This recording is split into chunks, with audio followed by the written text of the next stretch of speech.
Hello everyone, welcome to elevation. I hope आप सभी अपने एग्जाम की अच्छे से प्रैक्टिस कर रहे होंगे। प्रीवियस वीडियो में हमने डिस्कस किया था रीडिंग में कौन कौन से क्वेश्चंस होते हैं, कौन कौन सी टाइप्स होती है, और हमने कुछ टाइप्स को पहले डिस्कस भी कर लिया। तो आज जो स्पेसिफिकली हम टाइप डिस्कस करेंगे वो हम करेंगे MCQs, that is multiple choice question. So in this video हमने डिस्कस करना है कि मल्टीपल चॉइस क्वेश्चन में क्या होता है, हमने उसको परफॉर्म कैसे करना है, कौन कौन सी तरीकों से हम अपने आंसर्स को जल्दी फाइंड कर सकते हैं और हम अपना टाइम मैनेजमेंट कैसे कर सकते हैं। So before any further delay, let's just move to this video. चलिए,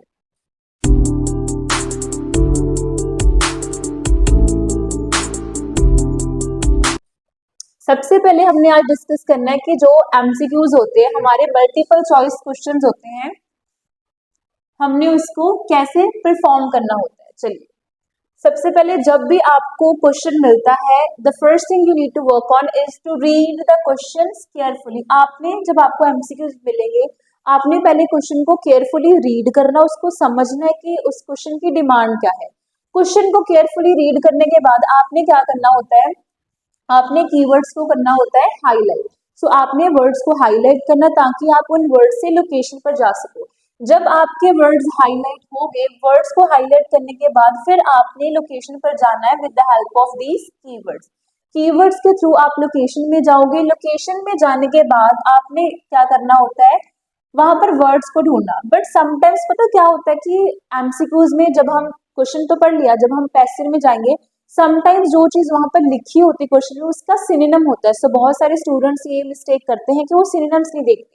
you have to make sure कि आपने वहां पर उसके सिनोनिम लिखे। जैसे लेट्स सपोज क्वेश्चन में लिखा है एड, है ना, और पैसेज में लिखा है हेल्प या असिस्टेंस, तो आपने ये चीज साइड बाय साइड चेक करनी कि क्या उसके सिनोनिम्स क्वेश्चन के है। अगर है तो उनको आपने ध्यान में रखना है।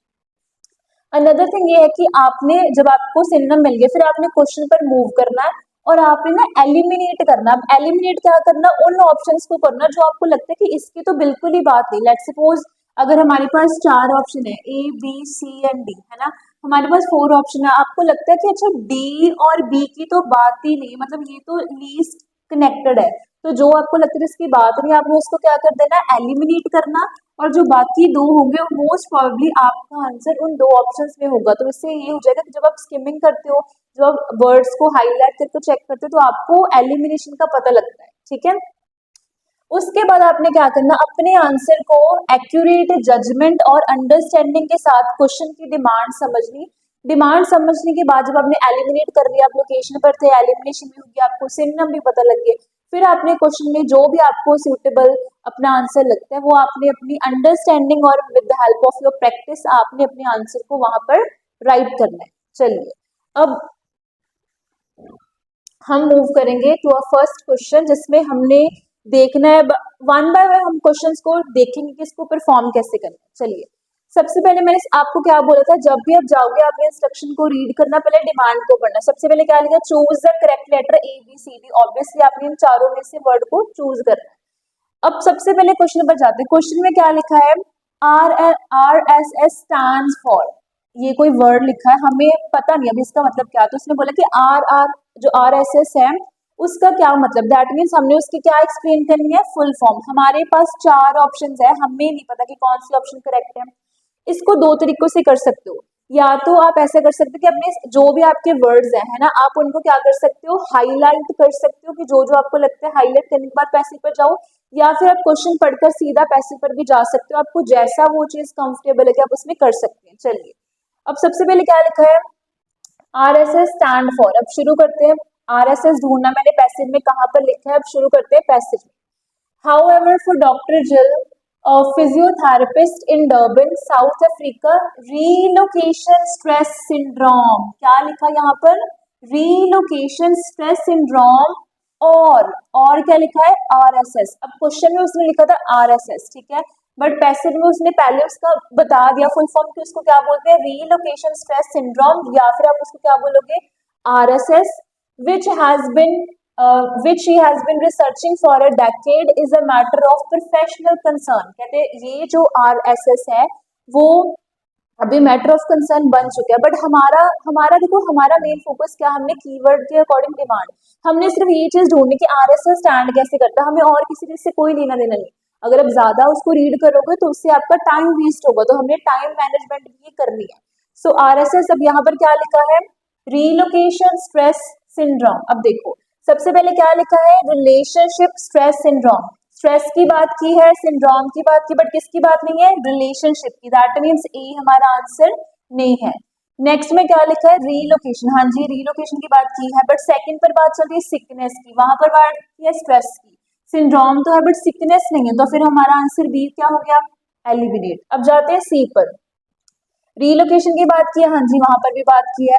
स्ट्रेस की बात की है, हाँ जी यहाँ पर भी स्ट्रेस की बात की है। थर्ड पर क्या लिखा है, सिम्टम्स, बट वहां पर क्या लिखा है, सिंड्रोम। तो दैट मीन्स हमारा सी जो ऑप्शन था वो भी क्या हो गया, एलिमिनेट हो गया। तो ऑब्वियसली मेरा आंसर डी होगा एलिमिनेशन से, बट स्टिल हमने उसको मैच करना है।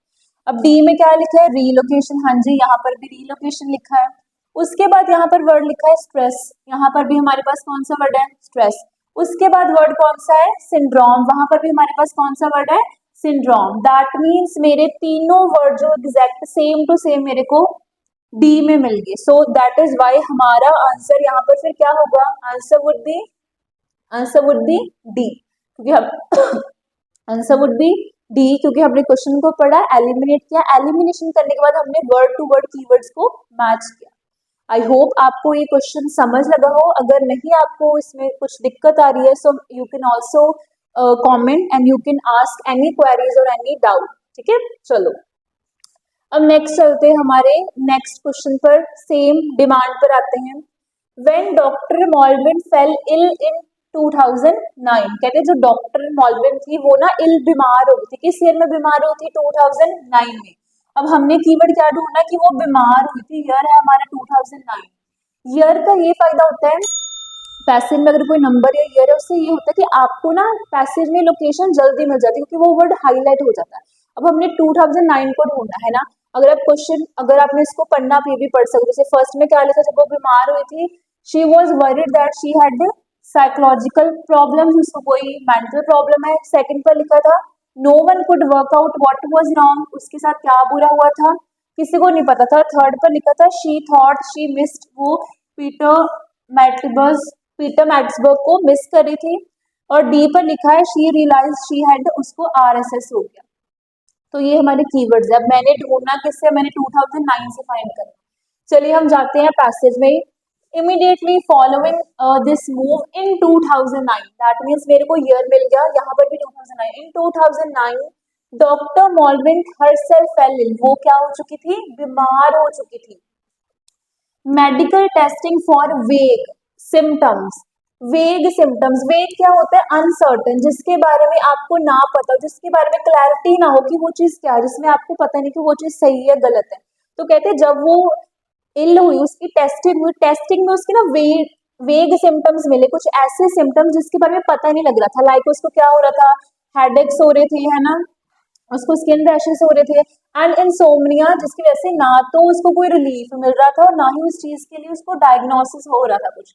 दैट मीन्स उसको उसके बारे में कुछ समझ ही नहीं आ रहा था कि उसके साथ क्या हो रहा है। वेग मतलब उसको अनसर्टन सिम्टम्स मिल रहे थे। चलो अब हम आते हैं क्वेश्चन पर।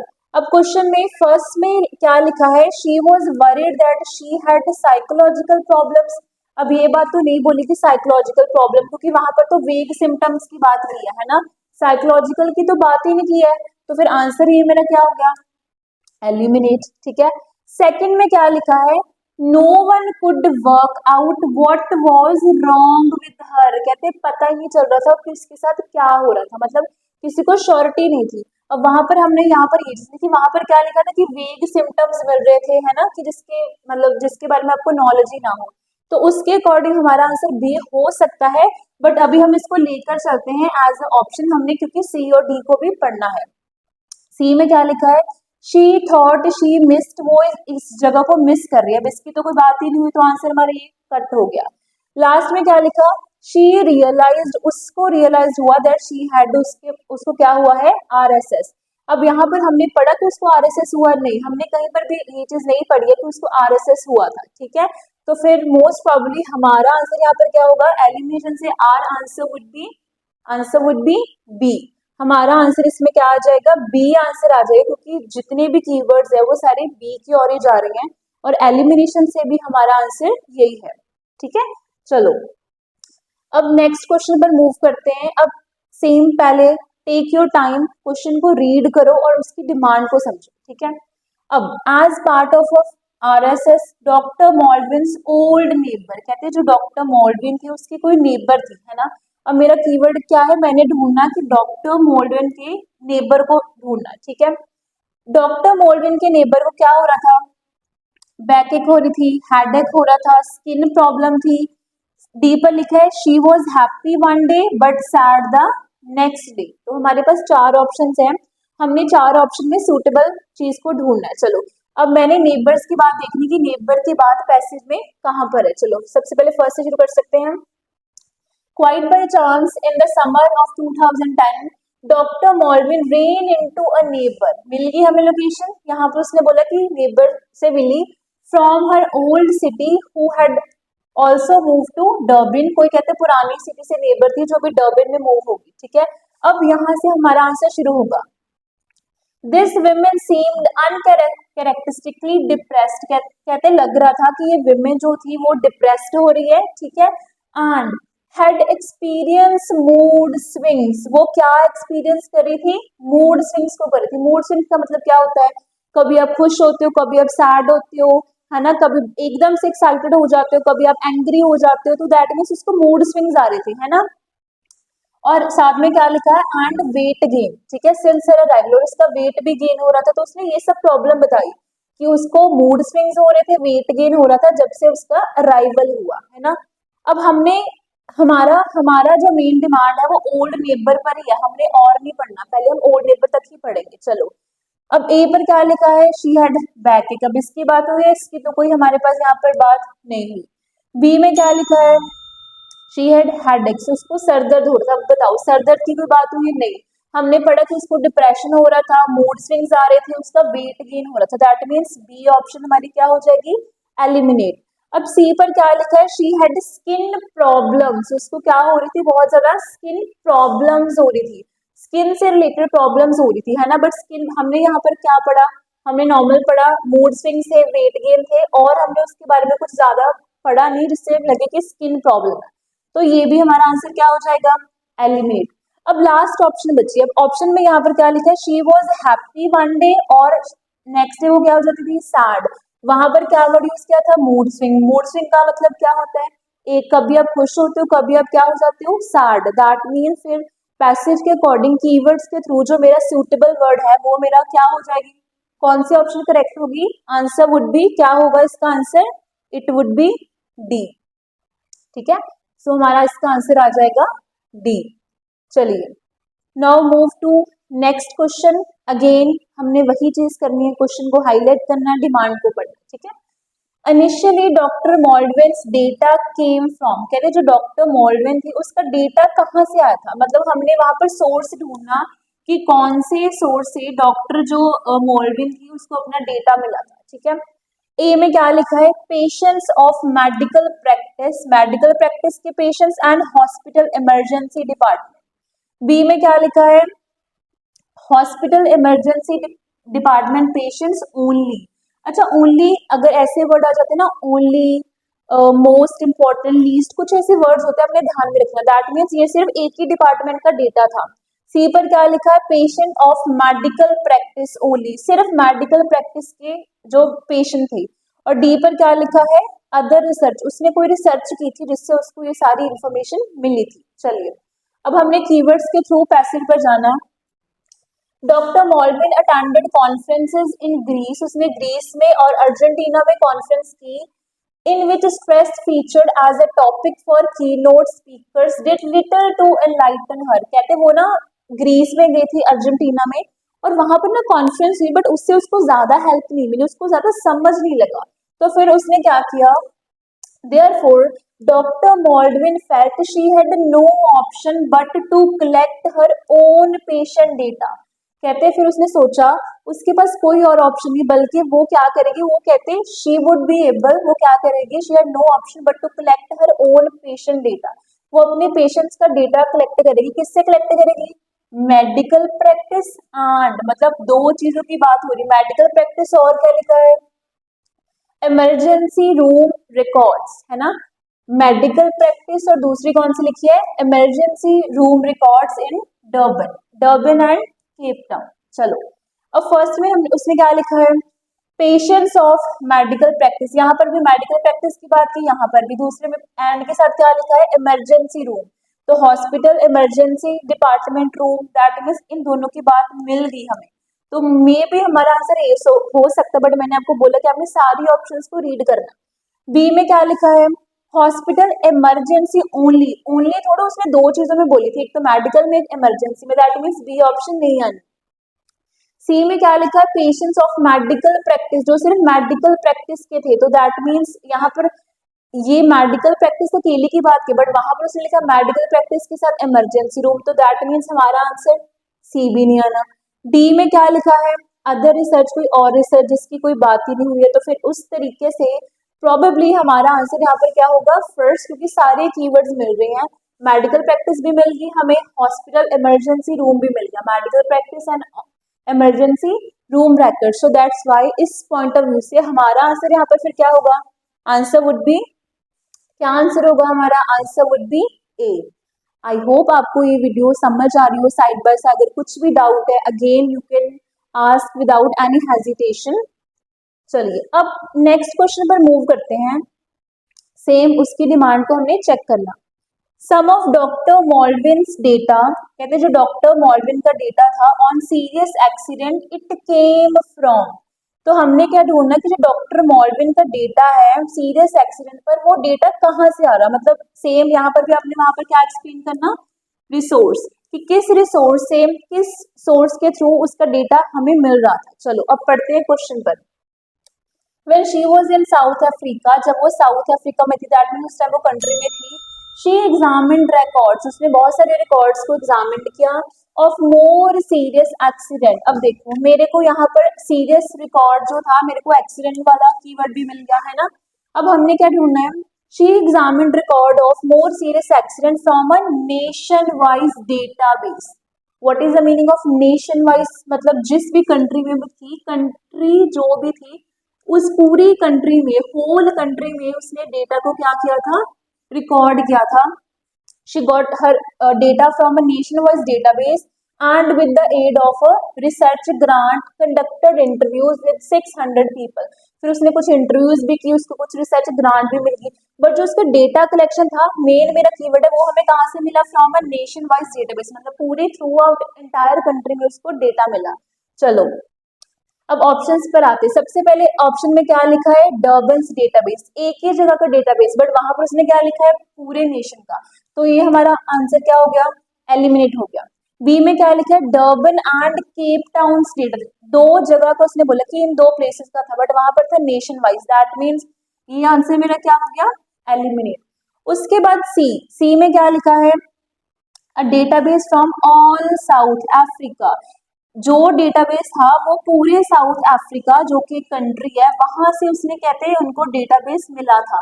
यहाँ पर वर्ड यूज किया साउथ अफ्रीका, क्योंकि उस टाइम वो साउथ अफ्रीका में थी, है ना। Nation wise through out the nation data मिला, यहाँ पर लिखा पूरे साउथ अफ्रीका से, सो मे भी हमारा आंसर ये हो सकता है, but we'll move to the next option to see कि ये है या नहीं। अब डी पर क्या लिखा है? इंटरनेशनल डेटाबेस, इंटरनेशनल का मतलब क्या होता है?